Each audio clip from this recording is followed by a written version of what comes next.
A.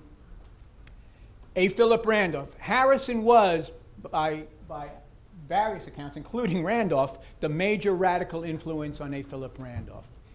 He was the major radical influence on Marcus Garvey. Marcus Garvey joins Harrison's organization. Anyone familiar with Marcus Garvey knows he doesn't join anyone else's organization, right? All right. And if we take those lines of descent down, it's Martin and Malcolm, because it's Martin who marches on Washington with Randolph at his side, and it's Malcolm, whose father is a Garveyite preacher and whose mother is a reporter for the Negro World, the same paper that Harrison had been editor of, right? So I argue he's a key ideological link in these two wings, very important wings of the civil rights, black liberation struggle. Okay, now just a few things on maybe 7, 8 more slides that are going to lead right to Allen. Harrison arrives from St. Croix, the Virgin Islands. It was Danish West Indies at the time, in 1900. And he encountered a vicious white supremacy unlike anything he knew previously. He and other Afro-Caribbeans coming to the U.S. often commented on it. And Harrison was shocked. When he arrives in New York City, according to Harper's Magazine, had just undergone its 4th great, what they called, race riot. And it was said a black person couldn't walk between 42nd Street and 59th Street without fear of being seized by a mob. That same year,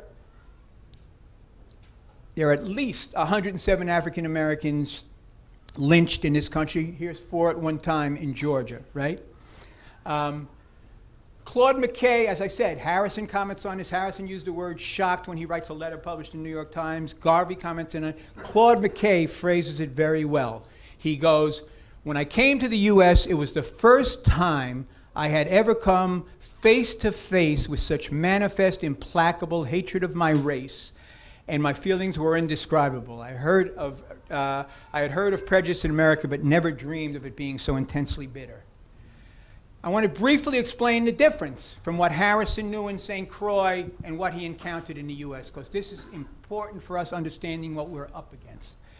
In St. Croix, during Harrison's youth and going back during slavery, but in Harrison's youth, there's no history of lynch terror. There's no formal segregation. Class promotion amongst a sector of the African population was fostered. Harrison was born on a plantation owned by 2 men of color. You wouldn't find that down south for the most part. And white supremacy was not as virulent or as vicious as in the U.S. In St. Croix, here's some of the reasons why. That's what he encounters.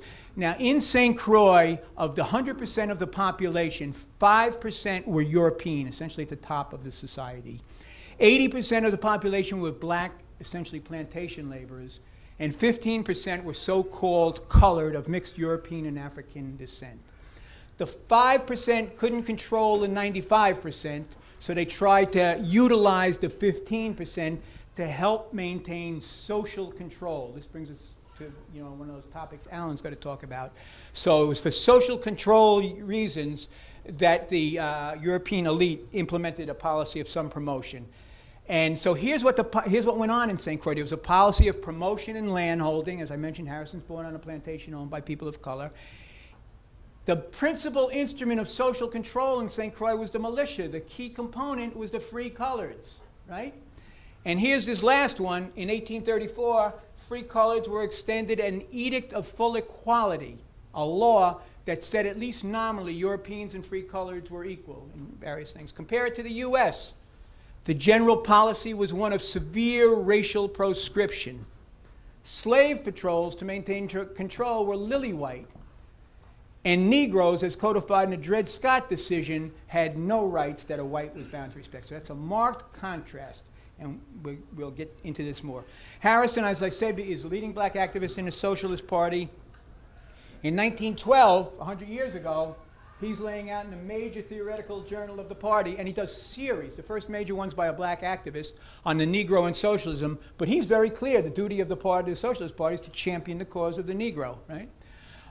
This is for the younger generation, because there were some allusions to the list the last few days. Occupy Wall Street, we all remember that, right?